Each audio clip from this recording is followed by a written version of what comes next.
Dragi moji pratitelji, dobro mi došli u kanal Kornelija priče. Slijedi priča.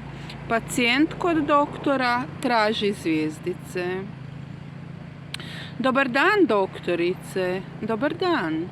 Kako ste? To ja vas moram pitati. I kako ste? Samo trebam tablete. Koje? Pa one u plavoj kutiji sa zvjezdicama.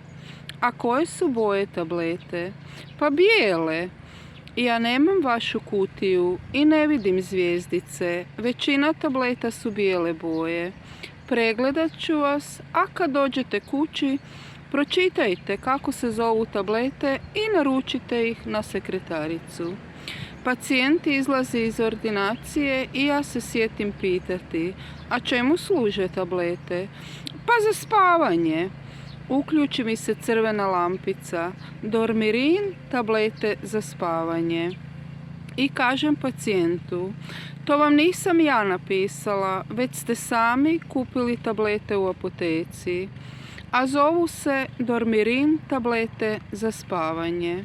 I pitam ga, a imaju li i mjesec sa zvijezdicama na kutiji? Imaju, doktorice, ali kad zaspem vidim samo zvjezdice. Do sljedećeg susreta.